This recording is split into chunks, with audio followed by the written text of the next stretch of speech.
Well, thanks a lot. Good evening, everyone. Moin Moin, Hamburg. It's a pleasure to be here. This is not for making advertisement for the delicious Moritz Fiege beer from Bochum, but it's rather for medical reasons to soften my voice. So the talk, we can't see anything, can we? Can we put slides on? Beautiful. So, title of my talk is Milking the Digital Cash Cow. This relates to a fairy tale of the Grimm brothers. The German, there's a gold esel, and if you say something mean to the gold esel, he shits gold. And I noticed here on the 29C3, if you say to certain girls, you say something mean, you get a red card instead, no gold here. So we are going to milk the digital cash cow. And I'm coming from Bochum, from the very west of Germany, from the Ruhrpott, where the air is very black because of the coal mines. But if you take the picture from the right direction, the Ruhr University is very beautiful. And right there is the Horst Goerz Institute for IT Security. That's where I am a researcher in this HGI Institute. I'm one out of 100 researchers there. And we also have a lot of students, 600 students in IT security. So you can study IT security in Bochum.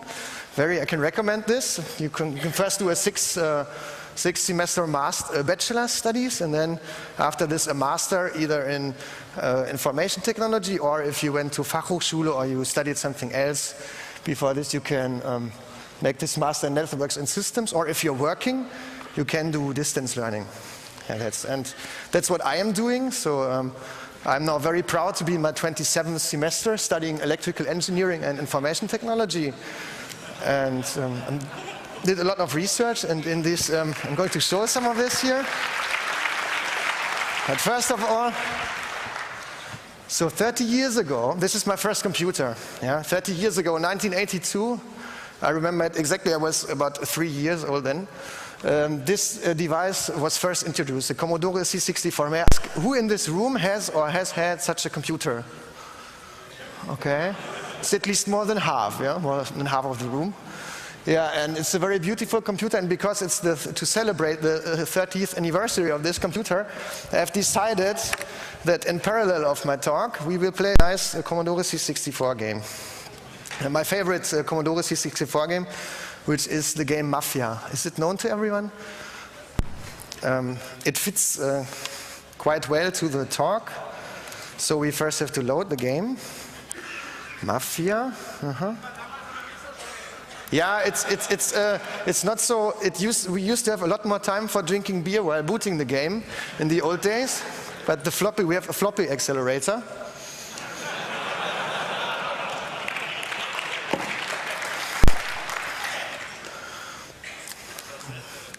It's starting. So the game is, this is the beautiful graphics of the Commodore C64. 32 kilobytes of memory. And of course, first, before we start, we should cheat a little bit. So in line 350, this is the random number generator. And here we give us some more, let's say 30. To be, otherwise the game will take ages. So we can start again. Compare a 32 kilobyte of memory to the size of one Microsoft Word file. So the game starts. How many players? One. It's me, Timo. GMEH. And now it's about, I get some force, I get some intelligence, brutality, and some start capital. The game can start. Nice sound we have. And now we can walk through the city. Usually the first thing you do is you go and organize a car. Organizing a car. So you go to the car shop. You go inside the car shop. There's another nice graphic. And what you can do in the car shop is you can buy a car or you can organize a car. Of course, we want to organize a car. If it's more okay, but there are too many people here. We can try again. Organize the car. Still too many people, so we go to the next round. Let's assume we have the car now, because we don't have so much time. We have to start with the talk soon. So let's at least go to Blüteneddy. Blüteneddy is very important because you can go there. This is Blüten-Eddy. He's printing counterfeit money. Yeah, Blüten-Eddy, my favorite. But he's, you can ask him to forge a passport. Number 1. This is another talk. We're not going to talk about this. Do you still print forged money? Yes, that's what we want. 2. So how much do we want to invest? 5,000.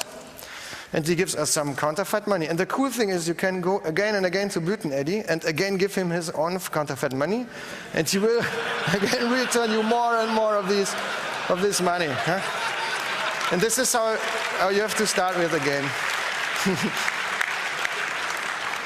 Okay, but we should not forget the talk, so let's not play Mafia all the time. Huh? So we have seen Mafia, it fits very well. And this is maybe Mafia 2012. Yeah? So this is the content of the talk. I start with some introduction about wireless devices and such, and then I introduce the topic of side channel analysis at hand. A very, very old story, keylock door opener. Some of you might have seen this already on the 25C3 when we presented the whole keylock story here with Thomas. And then come the MyFair Desfire MS3 ICD40. I'm already fluent with the MS3 ICD40. Contactless Smartcards, how to extract the secret keys of these secure smart cards. And then finally comes the third part, a contactless payment system, probably the worst realization of a contactless payment system ever.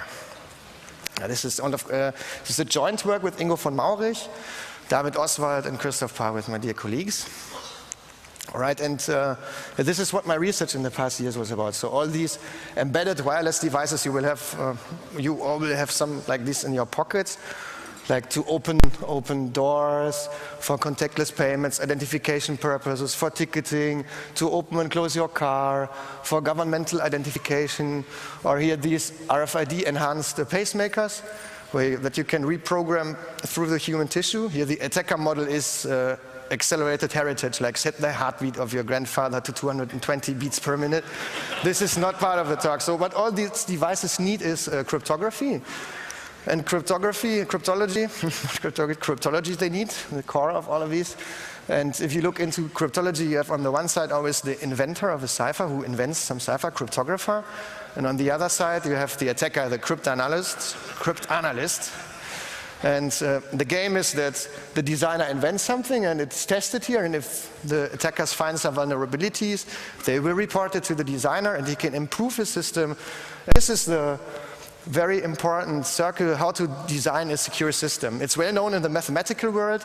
It's not yet so well known with attend of real world devices. And there's a recent trend that people do such cryptanalysis attend of real world commercial devices.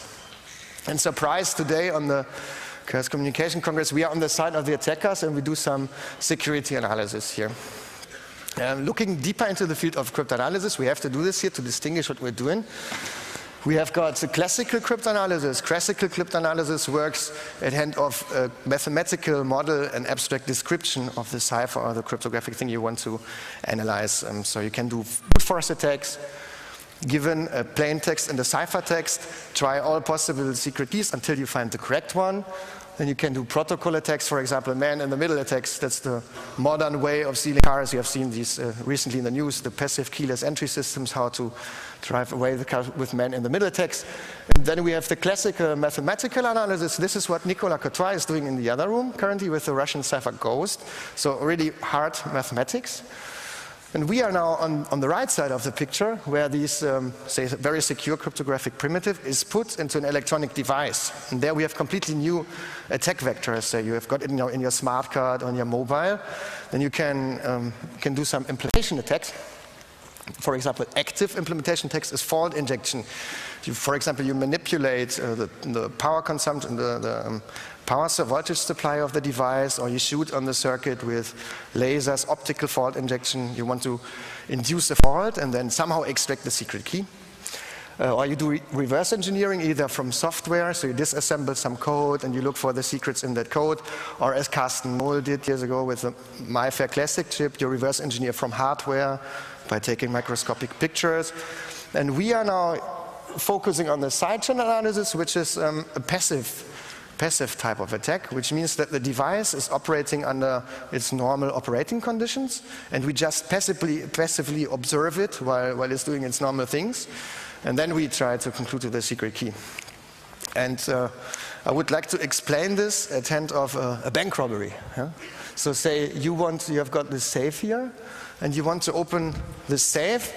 What you can do is, first you can try all possible combinations of this lock, do a brute force attack, and you will try for years and years, and you will never open this Tresor. But there are different approaches, so let's see how it is done in Mafia. Yeah. Back to Mafia, I saved some state. Because to break into a bank in Mafia, you first have to have a certain criminal status. You first have to be at least kleiner Fisch. And here I'm already Ganove, so this is a freezed state. Ganove. So let's go to a bank. We're going to the bank. It takes some time. The bank is on the left side somewhere beside the supermarket, this white thing there. We're going to the bank. Enjoy the nice graphics while I enjoy a little bit of Figeview.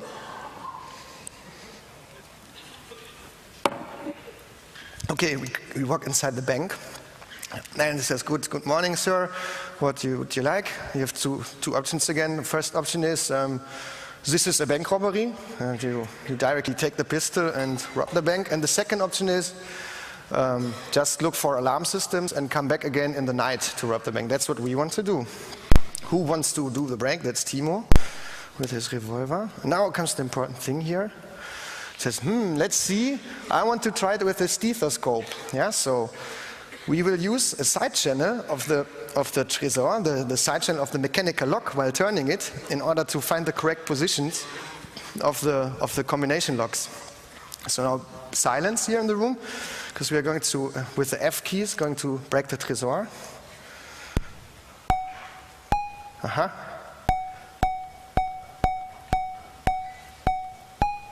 Oh, this was bad. Probably there will be an alarm. Ooh.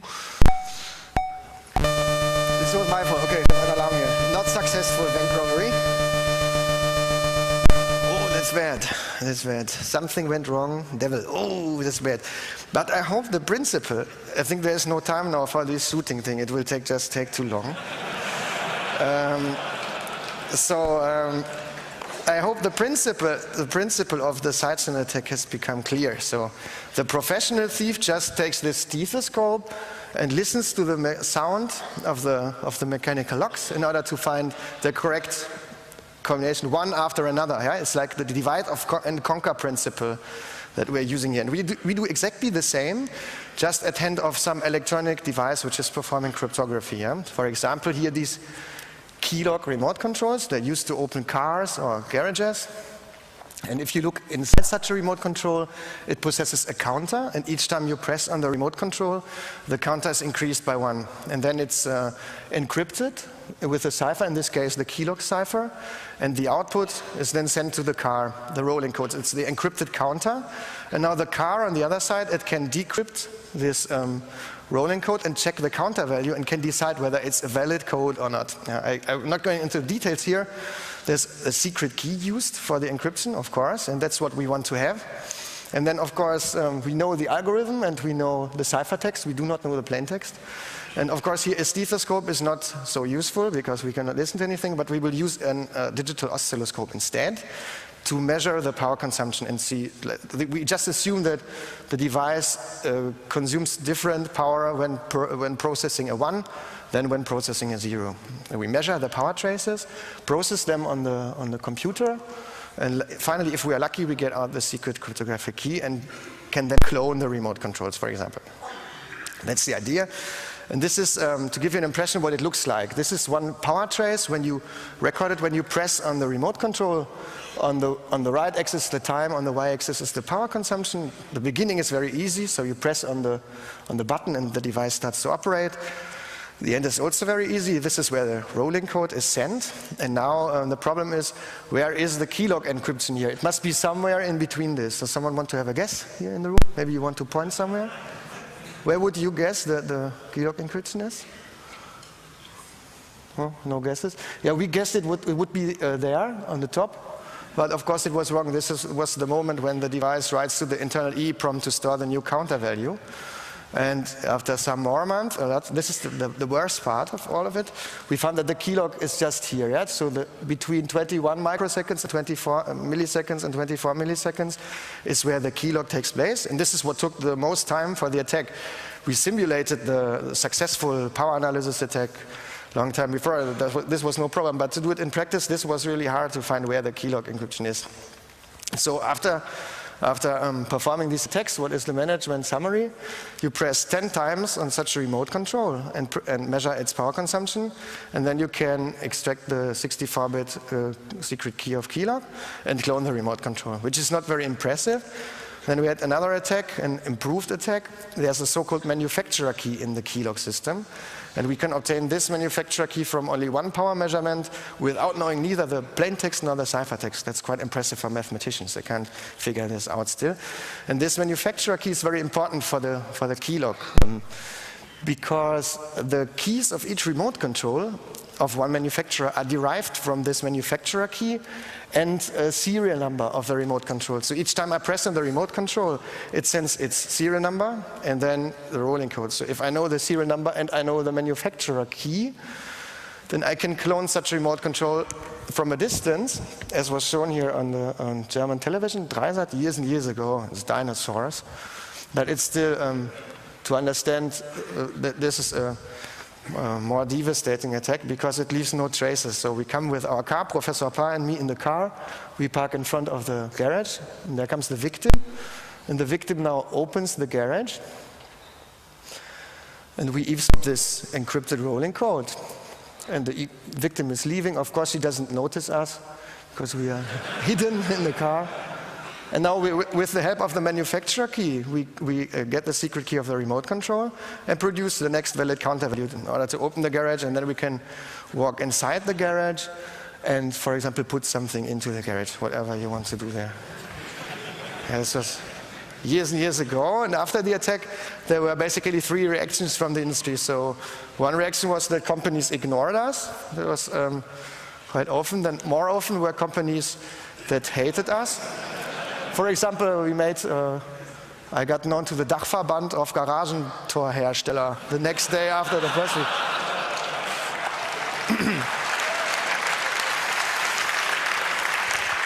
Yeah, and there were also some companies who helped us, who asked us how to improve their products. They said, oh, we have got this key lock and we want to have a secure system, so we help them, and they probably have now a very secure system because we helped them with it. This is interesting, but the question is, what does it mean for Mafia? For Mafia 2012, if you go to the car machine, there are now more options. So first, in 2, you can crack the manufacturer key of one manufacturer, and in 3, you can eavesdrop the code and then open the car. But of course, number 4 is the traditional way of organizing a car has to be in the list still, because compared to the efforts of extracting manufacturer keys and opening a car, the traditional way of just smashing a window, if there is no alarm system present, it's still an option for sure. So this was the very old story key lock, and it was didactically a problem because many people thought that these side channel attacks can only be applied to or mathematically broken ciphers such as key lock. So we looked for other targets, and we found the NXP MyFair Deathfire card, which is a contactless smart card, so it does not have any contacts, and it uses the triple death cipher with a 112-bit key. It's widely used for payment, for ticketing, access control, for identification by many companies and other guys. And it has a 4 kilobyte non-volatile memory. And inside this, you can create something like it's similar to a Linux file system. They're called applications, but each application is rather a folder, and each folder can contain up to 16 files. And then you can give access rights on the file level. So for each file, you can say 1 out of 14 keys for each application what you may do with the file. Read it, write it, delete it, anything. And there's also a master key for each Deathfire card, which is if you know the master key, you can, for example, format the cards.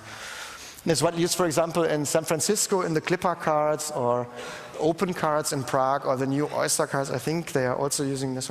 This is what Nicolas Cotin just told me, but I'm not sure about it.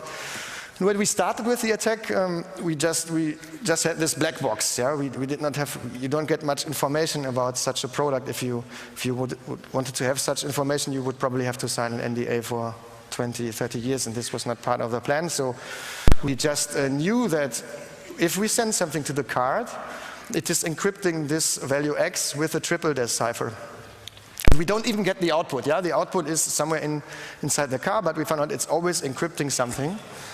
The problem here is now that it's a contactless smart card, as I said, so we cannot measure the power consumption directly, but we have to measure the electromagnetic emanation with such a near-field probe. And it's an RFID card, that's another problem. So we first need something to communicate with the card, control PC, and to communicate with the DESFire card we use our self-built RFID reader, and you can build it if you like. It's an open source project. There's currently the layout and the schematics. You can build it for less than 40 euros, and it's freely programmable, so you can use it also without the PC, and you can use it for practical tests in the field. This is used for the communication, and then we have on the other side we have got the data acquisition. So we've got a near-field probe here, some special digital oscilloscope, a USB oscilloscope. It digitizes the electromagnetic field and then feeds it into the control PC. Yes, and the reader also sends some trigger signal to start the measurements of the oscilloscope. And now you see already we need a very strong RFID field here to power the DESFire card. And we want to measure the very small side channel leakage of this silicon chip which is inside the DESFire card. And you can imagine that this side channel leakage is orders of magnitude smaller than this strong field of the RFID reader. So we somehow have to get rid of this strong RFID reader field first in order to conduct the attack. This is a power trace that you measure without any special circuitry. What you see is nothing, no? And if you zoom into the power trace, you see some sine wave and nothing else. Yeah? This is just the field of the RFID reader, but you cannot make any, you cannot see if the device is currently computing something or not. You just see nothing. So that's why we put first a carrier subtractor here. This is just an analog circuit that subtracts 30.56 megahertz sine field from the side channel signal we want to acquire. And then it's fed into the oscilloscope. And then we, in the digital domain, after the digitizing, we do probably who in the room has built his own AM radio already? Quite a few. So this is exactly the same principle. You just need a diode and for rectifying and a capacitor as a low-pass filter. We filter at below 8 megahertz, which is quite a low value. So all information above 8 megahertz is discarded. And after this, you get, some months later, you get something like this. So you already see some information. If you think about it's a triple DES, you can really see 1, 2, 3. It might be, this might be the triple DES. But to verify it, you go through a profiling phase. So you can of course obtain DESFire cards of which you know the key, and we use them for profiling. So they've got the default key when they're delivered from the manufacturer. I don't know, FFF or A1, A0, A2, A3, and then you can make a power analysis on the plain text and on the ciphertext. So you can see where the plain text is processed, and you can see where the ciphertext is processed. And each of these little bumps here is when 1 byte of the plain text or when 1 byte of the ciphertext is processed. So you can be sure that in between these two time instants, there must be the triple DES encryption. Now, if you look at the time, how long it takes to load 1 byte of the plain text and how long the triple DES encryption takes, you can also make the assumption that there must be an 8-bit microcontroller inside the card plus an additional triple DES hardware, which is assisting the microcontroller. Now, knowing this, you can use another power model, for a Hamming distance model for the hardware chip and attack the hardware finally. And this also takes, again, some time. You also get some alignment issues. So this is again zoomed in. So you see these 3 bumps here, and this is zoomed into the bump. This is the first bump. And you pick one of these bumps to align the traces. If you do a differential power analysis attack, you always want all the power traces to be aligned very nicely in order to conduct the attack. And what we do now is we pick this reference pattern and align all traces with respect to this reference pattern. And we always send the same plaintext now. Send the same plaintext, and we see the second bump for the second attempt, sending the plaintext is somewhere else. For the third time, somewhere else. So we are sending the same plaintext, but the processing time of this device varies. So it makes the attack more complicated. It's kind of a side channel attack countermeasure, maybe some dummy rounds or some timing countermeasure. But we also found a way of circumventing this you can read this in the appropriate papers, I'm not getting too technical here. And then the current state is that we can extract one of these keys. We still need 250,000 traces, which corresponds to 7 hours of measuring time. Of course, the bottleneck here is the communication with the card. You always have to communicate with the card. That's why it takes so long. And this basically means that you get full access to any MyFair Desfire card, Desfire MF3 ICD-40 card. And this is our lab setup currently, so we just can insert any MyFair Desfire MF3 ICD-40 card and let it run for 3 days and automatically extract all of its keys. And the equipment for this attack is pretty cheap, below 2,000 euros. And it's a non-invasive attack because it's measuring the electromagnetic field, so it has quite a high threat potential probably. Taking into account where this card is used, it's quite used for widely for some interesting applications. Right, this was, of course, this was responsive disclosure, and of course we spoke to the manufacturer a long time before we publicized this. So in the meantime, the Desfire card was discontinued about June 2010, and in the meantime NXP had a Desfire EV1, some follow-up product on the market, and is now selling these cards instead of the MF3 ICD-40 Desfires. So this is a very good example for this circle I mentioned at the beginning. And yeah, you can analyze a lot of systems that use these Desfire cards. One example where the Desfire card is still used is the open card system in Prague. So the Czech Republic has invested 40 million euro for this project. About 500,000 cards are issued there. And it's a multi-application contactless card, so you can use it for the public library. You can also use it for parking in the city center if you need a parking space. And it's also most interestingly used for the public transport, so you can buy a yearly ticket onto your open card, which is already quite a lot of money. And usually these open cards are personalized, so you fill out a lot of forms with photograph and all your personal data is stored in this. But the data and privacy movement in the Czech Republic has put some pressure on the politicians, and now you can buy also anonymous open cards, but it's quite complicated because you have to fill in a lot of Czech forms, but it's possible, and I bought 10 of these, and we analyzed them and extracted the master key of one card and of other cards, and this master key is identical for all open cards. This is of course already quite good because you can format any card of these. And we extracted further all secret keys of all the applications. Yeah.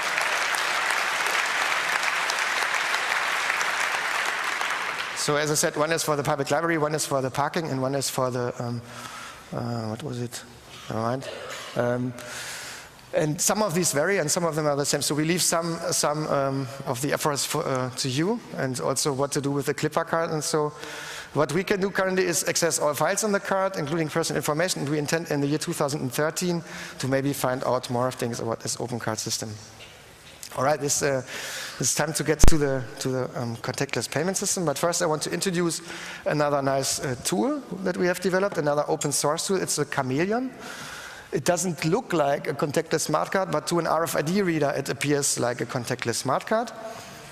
Its core is an Atmel ATX Mega microcontroller for €5, and what it can do currently it can emulate MyFair Classic cards, it can emulate MyFair Desfire cards, and it can also emulate MyFair Desfire EV1 cards. So all these cryptographic operations, Crypto1, Stream Cipher, and the Triple Des, and the AS128 is all implemented, and it's faster even than the original cards. And the advantage is here that this, compared to buying an empty card, is that this device can also emulate the unique identifier of the card. So if you buy a card, usually each card has a unique identifier, a unique serial number, and this device can emulate it.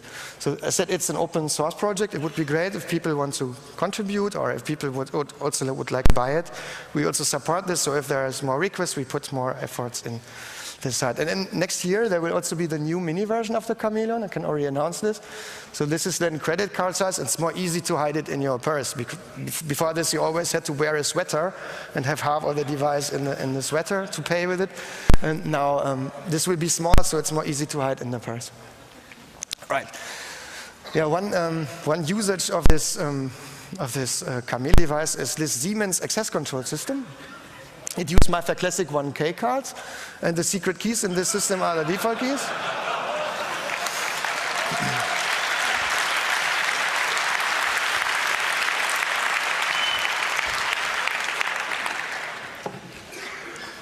And they use the unique identifier, and there's something stored in the first block of the first sector. And then if the UID and the first block of the sector is correct, then the backend will authenticate and give access to some room. So we did this with Chameleon. This is the system in idle mode, and if you copy the content of one MyFair Classic card to a blank MyFair Classic card, and you hold it there, you see the light is red, you don't get access control. If you use the Chameleon, the light becomes green, you can just enter the rooms. Very nice. Now,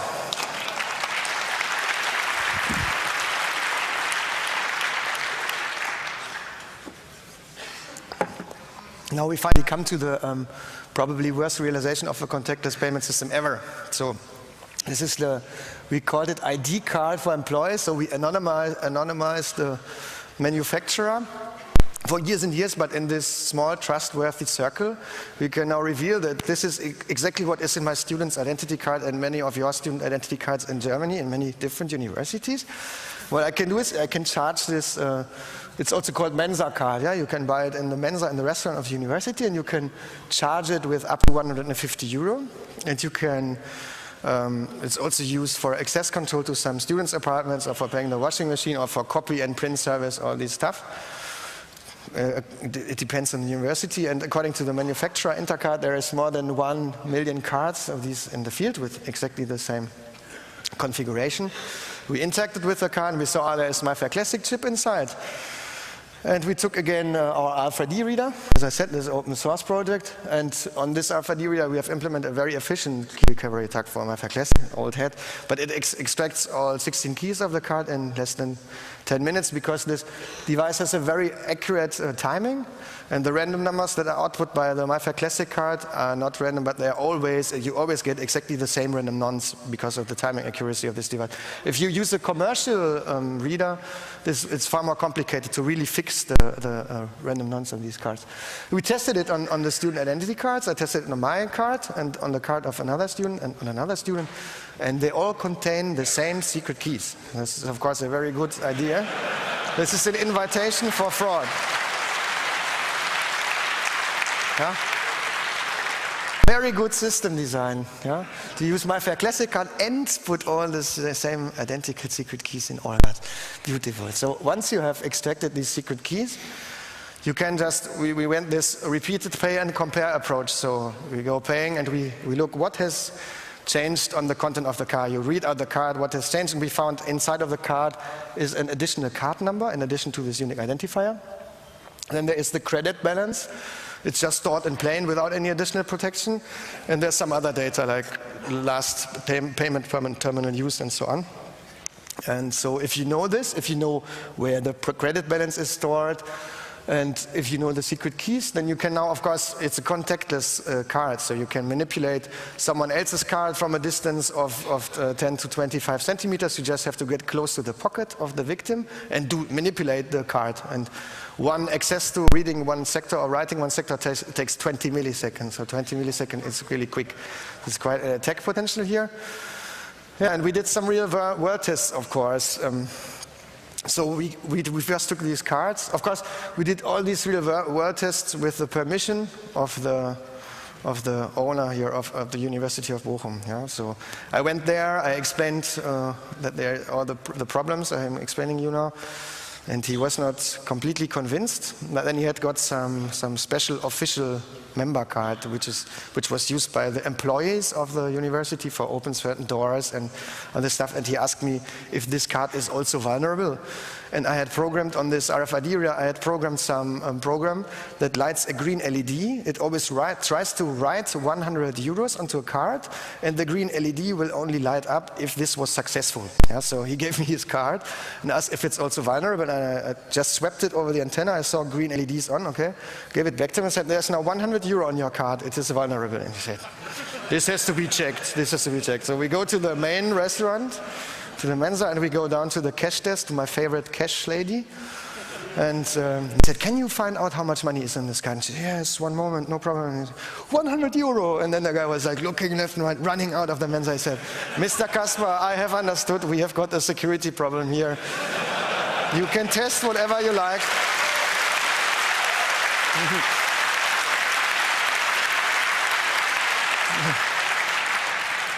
So he said, eat as much as you can, test whatever you like.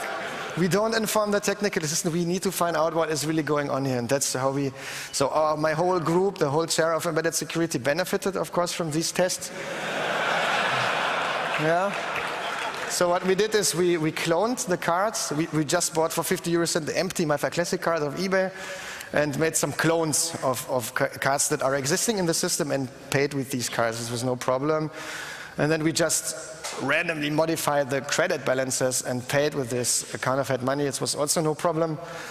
What was quite interesting is that once you are in this position of the criminal, it's quite exciting. So I gave out these cards to my colleagues in the chair, and I told them, okay, you go, you hide the card in your purse because it's white, people will see that it's not original Mensa card, and then you pay, and please bring the receipt because we need to protocol how much money, what we have done, so that they can put the money back in the system. And the first day I got 2 receipts out of 6 because they were also scared.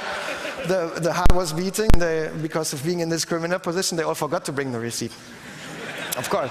But then the next day, I came up to the cafeteria on top of the Mensa, and I saw already 5 people there with a big ice cream. And I thought, I also want to have an ice cream. And I went to the lady and I said, I put my purse with the cards on the reader, and I smiled at her. I said, she smiled at me, and I would like 1 ice cream. And then she said, and now you want the receipt, yeah? So because there were 5 people.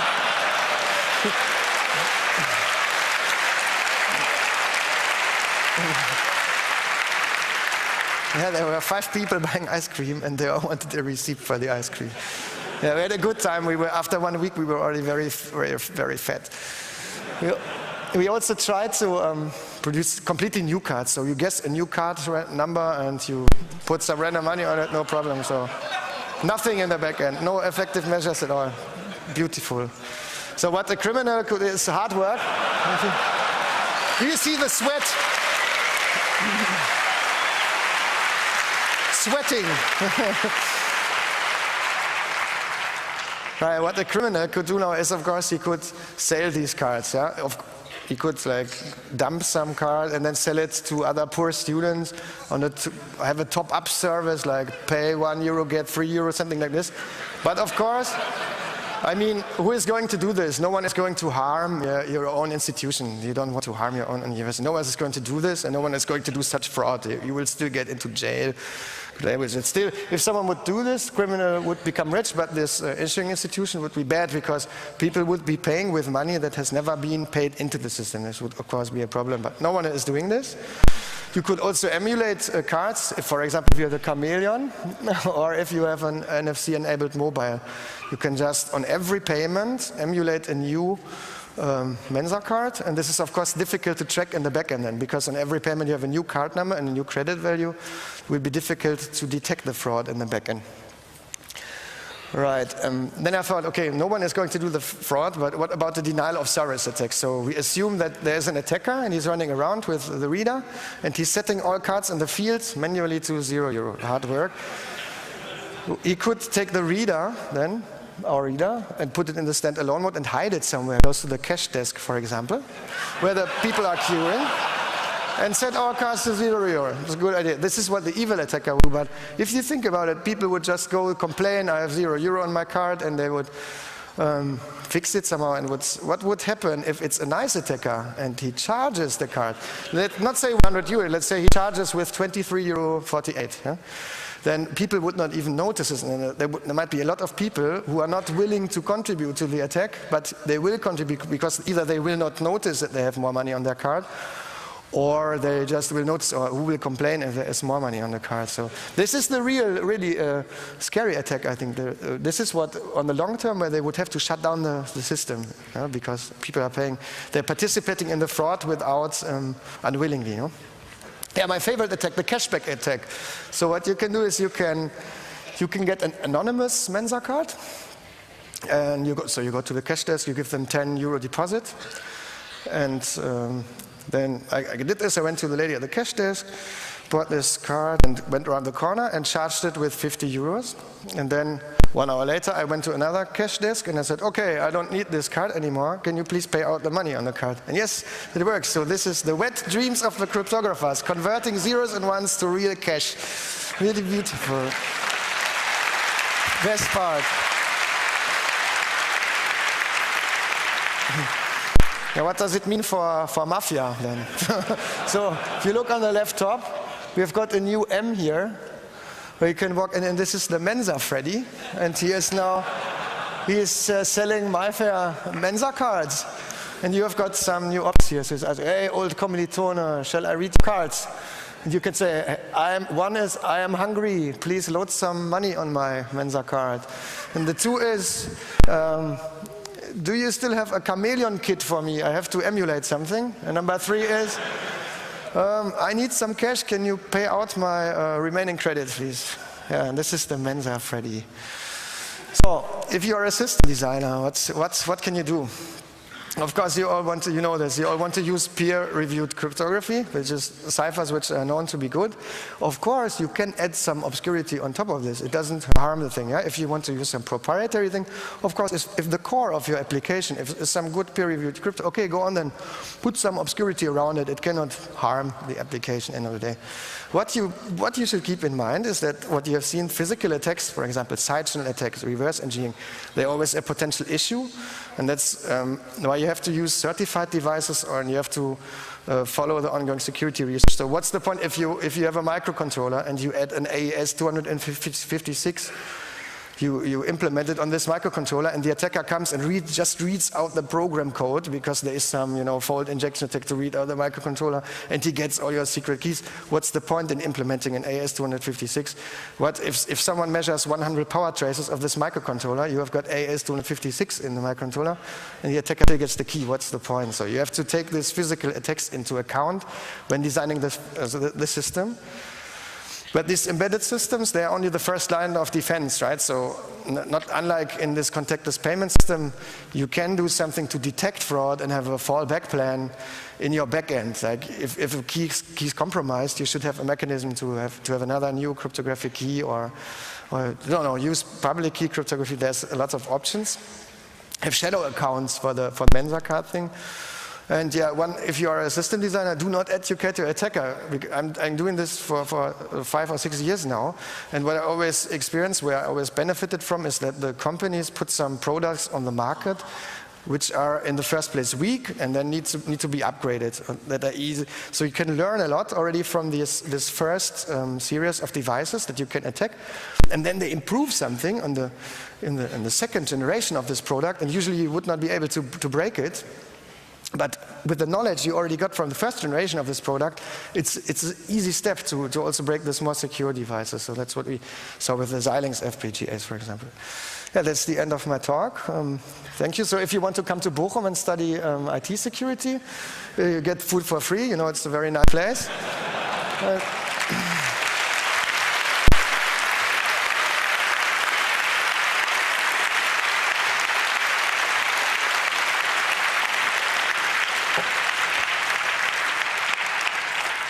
Yeah, thank you, Timo. So I guess there might be some questions. So if you'd like to ask a question, please queue on the microphone.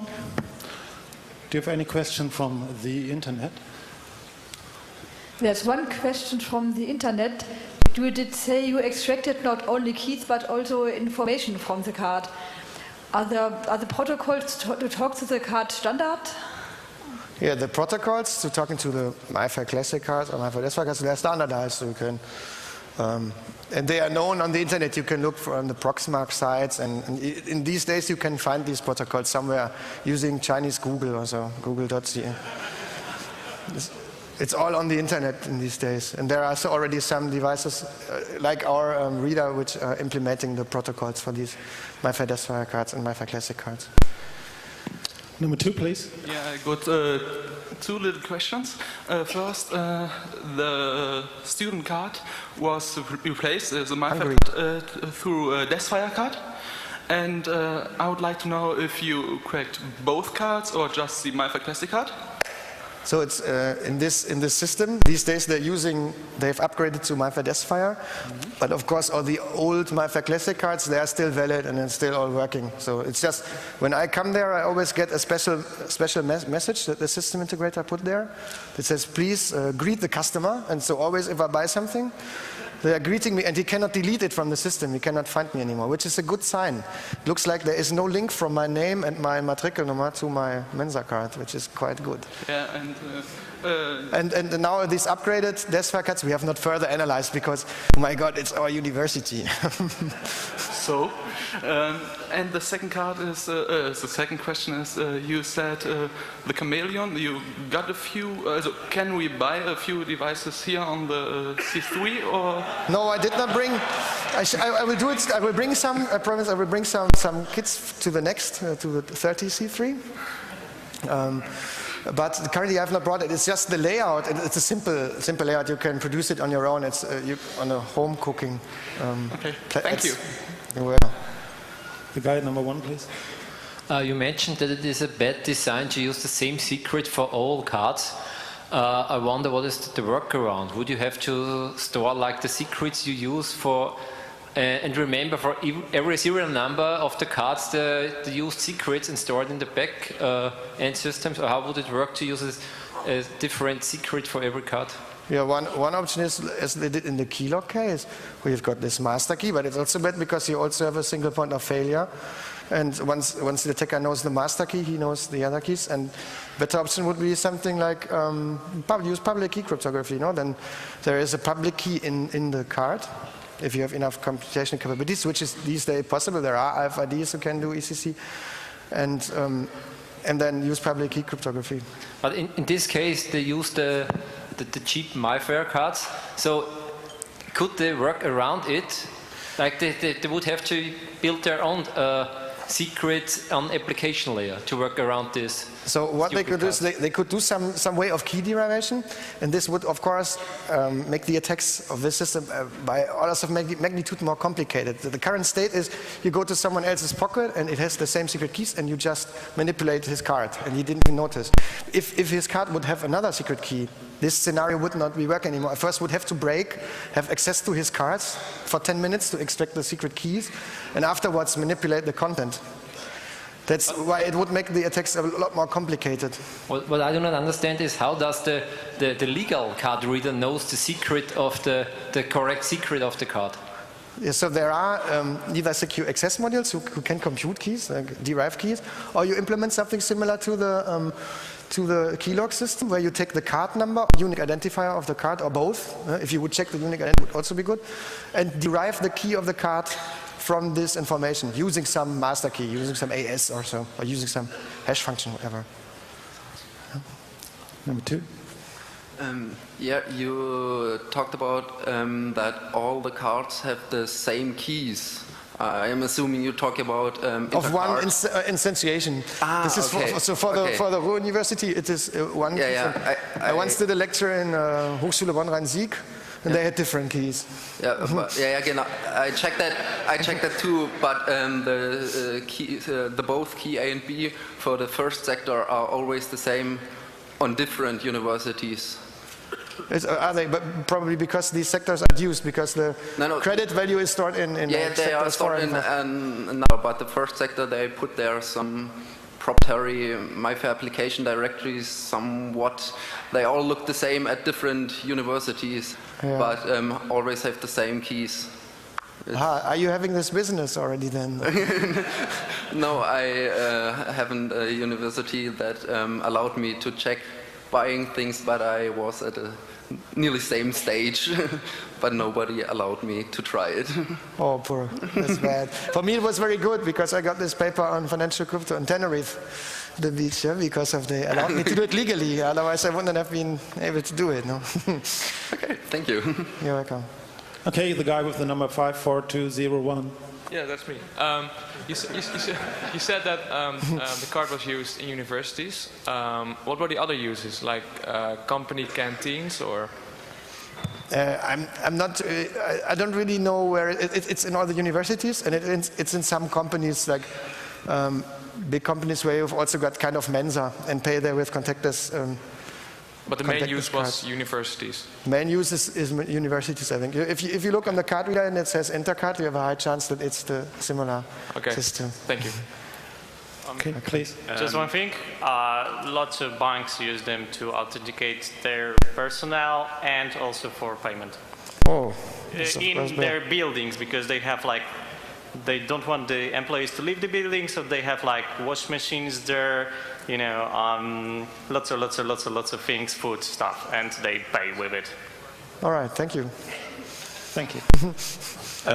What are the defense strategies from the company side to, I mean, we saw jitter on the power traces, obviously the modern card add jitter. Are there other strategies they add to? Now this question relates to NXP, to the card manufacturer who is producing now the follow-up product, the Desfa EV1, which is like EAL, I don't know, 4 plus or 5 plus certified. And what they currently do is, if you look at a power trace, you saw before that you could see some, like 3 bumps or so. At least you could see something that the card is doing something. If you look now at a Desfa EV1 card, it starts consuming a lot of power. So they are using a noise countermeasure in addition. And just the power consumption becomes very, very big, and it becomes quite random and stable. And on the first glance, you cannot. You can spot some things, but you cannot see where the encryption is, and you cannot attack the encryption. So I have no clue. You have to ask someone from NXP what exactly they put inside. But I guess that they use some masking and hiding and additional some noise. And this will probably be secure for most of the applications and for the next few years. It's kind of a signal-noise ratio. The usual measures are that you do some hiding in the time dimension, that you add noise, and then on the algorithmic level that you put some masking. So you mask all the values with random values. So if you make a power analysis, like you cannot see the real values anymore. Okay, number 2, please. Well, first of all, thanks for the talk. That was awesome. Thank you. And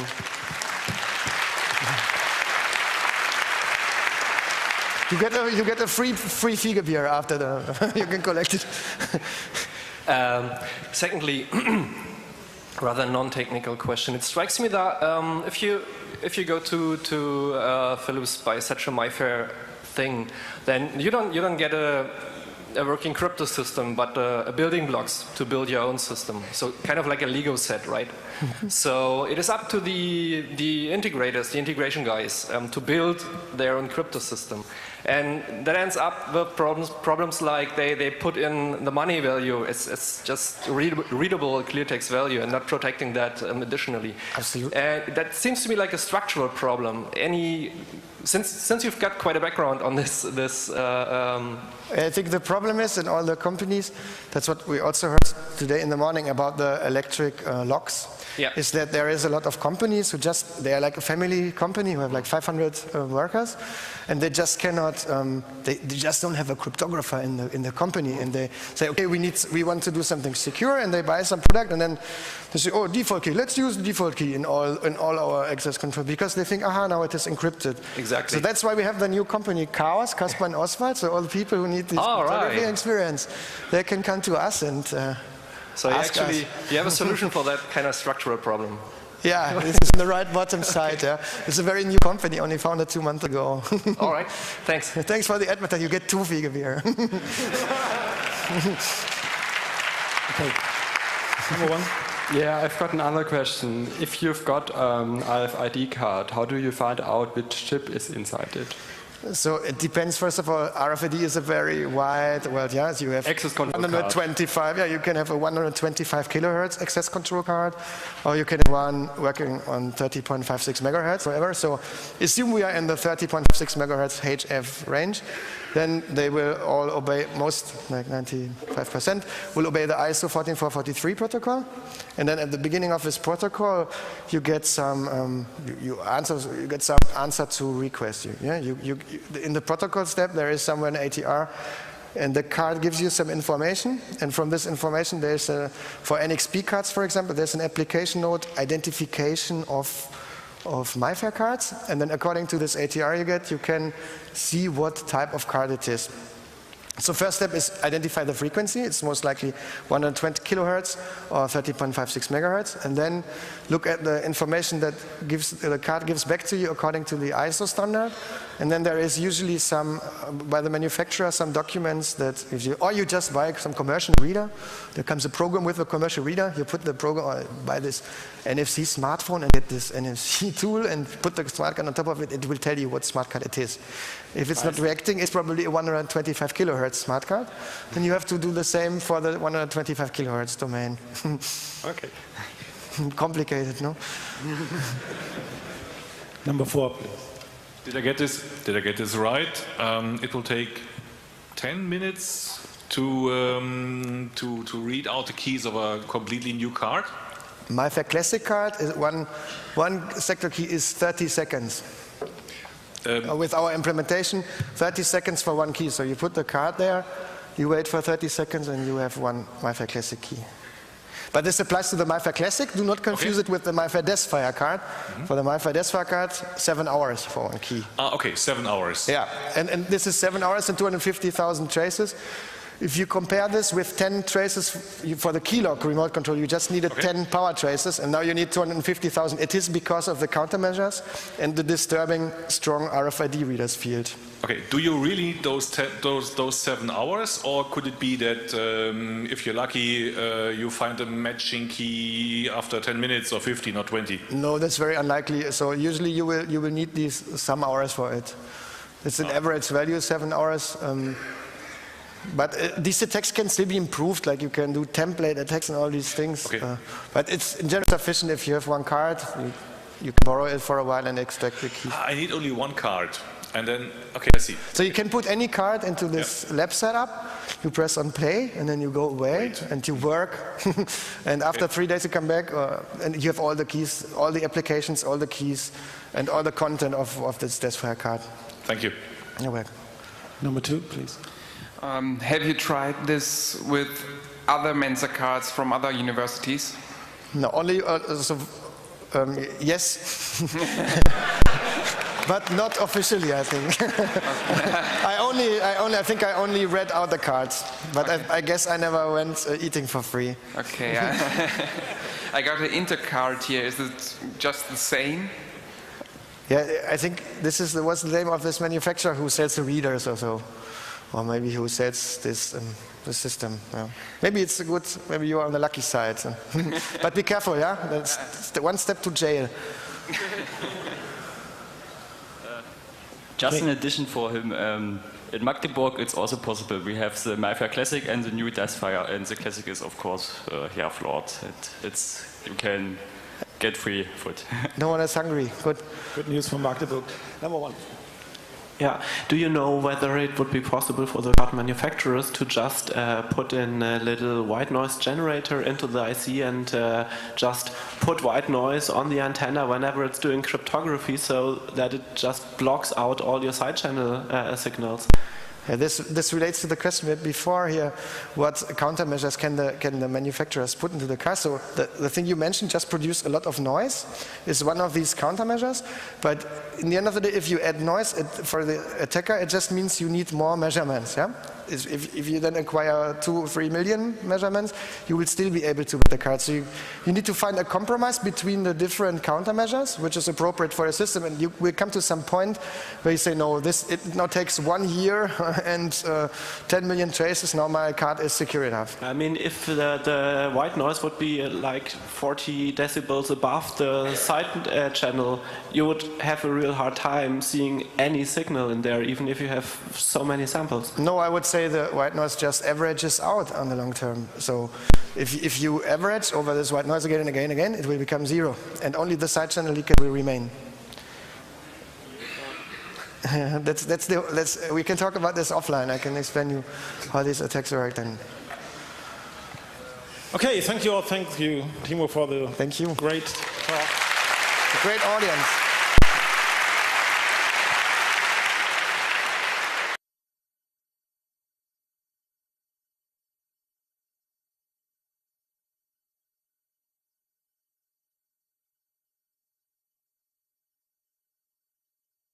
devices and such, and then I introduced the topic of side channel analysis at hand. A very, very old story, keylock door opener. Some of you might have seen this already on the 25C3 when we presented the whole keylock story here with Thomas. And then come the MyFair Desfire MF3 ICD40. I'm already fluent with the MF3 ICD40. Contactless Smartcards, how to extract the secret keys of these secure smart cards. And then finally comes the third part, a contactless payment system, probably the worst realization of a contactless payment system ever. This is a joint work with Ingo von Maurich, David Oswald, and Christoph Parr with my dear colleagues.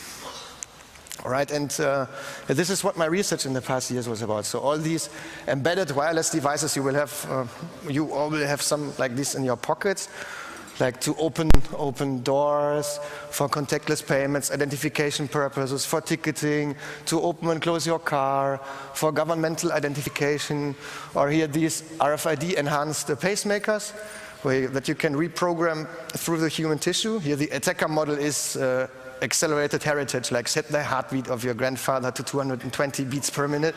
This is not part of the talk. So what all these devices need is cryptography. And cryptology they need, the core of all of these.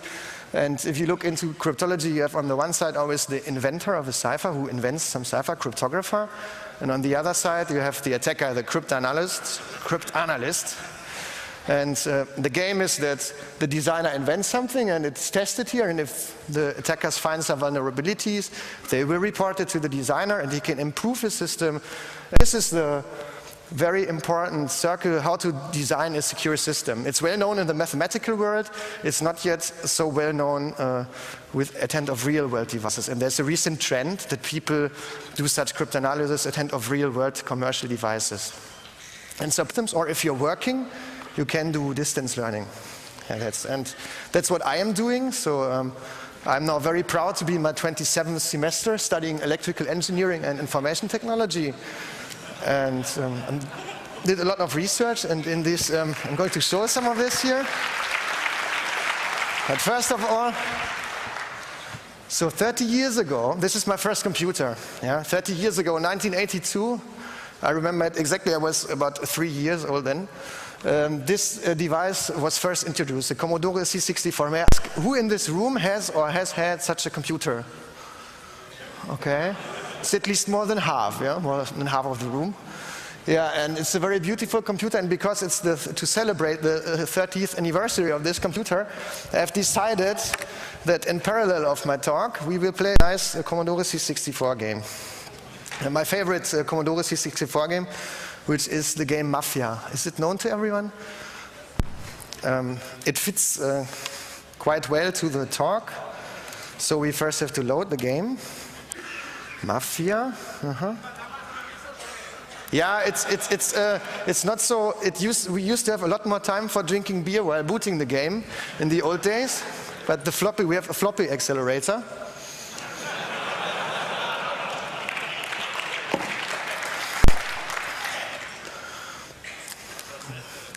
It's starting. So the game is. This is the beautiful graphics of the Commodore C64. 32 kilobytes of memory. And of course, first, before we start, we should cheat a little bit. So in line 350, this is the random number generator.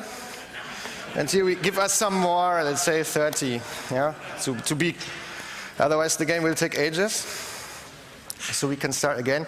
Compare a 32 kilobyte of memory to the size of one Microsoft Word file, So the game starts. How many players? 1.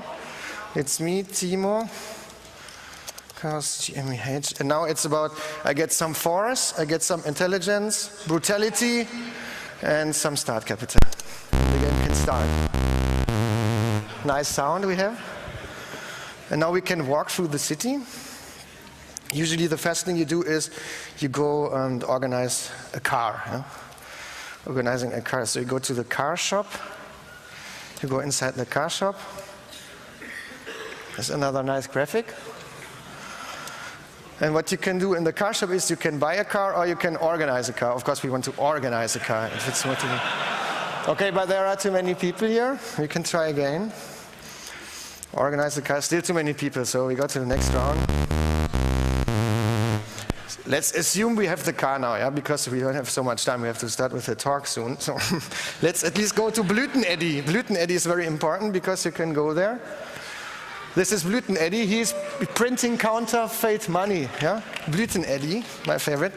But he's, you can ask him to forge a passport. Number one. This is another talk. We're not going to talk about this. Do you still print forged money? Yes, that's what we want. 2. So how much do we want to invest? 5,000. And he gives us some counterfeit money. And the cool thing is you can go again and again to Blüteneddy and again give him his own counterfeit money. And he will again return you more and more of this money. Huh? And this is how you have to start with the game. Okay, but we should not forget the talk, so let's not play Mafia all the time. Huh? So we have seen Mafia, it fits very well. And this is maybe Mafia 2012. Yeah? So this is the content of the talk. I start with some introduction about wireless price. Today on the Chaos Communication Congress, we are on the side of the attackers and we do some security analysis here. Looking deeper into the field of cryptanalysis, we have to do this here to distinguish what we're doing. We have got the classical cryptanalysis. Classical cryptanalysis works at hand of a mathematical model and abstract description of the cipher or the cryptographic thing you want to analyze. So you can do brute force attacks, given a plain text and a ciphertext, try all possible secret keys until you find the correct one. Then you can do protocol attacks, for example, man-in-the-middle attacks. That's the modern way of stealing cars. You have seen these recently in the news, the passive keyless entry systems, how to drive away the car with man-in-the-middle attacks. And then we have the classical mathematical analysis. This is what Nicolas Courtois is doing in the other room currently with the Russian cipher Ghost. So really hard mathematics. And we are now on the right side of the picture where these, say, very secure cryptographic primitive is put into an electronic device. And there we have completely new attack vectors. So you have got it in your smart card, on your mobile. Then you can do some implementation attacks. For example, active implementation text is fault injection. For example, you manipulate the power consumption, the power voltage supply of the device, or you shoot on the circuit with lasers, optical fault injection. You want to induce a fault and then somehow extract the secret key. Or you do reverse engineering either from software, so you disassemble some code and you look for the secrets in that code, or as Carsten Mohl did years ago with the MyFair Classic chip, you reverse engineer from hardware by taking microscopic pictures. And we are now focusing on the sidechain analysis, which is a passive type of attack, which means that the device is operating under its normal operating conditions, and we just passively observe it while it's doing its normal things. And then we try to conclude with the secret key. And I would like to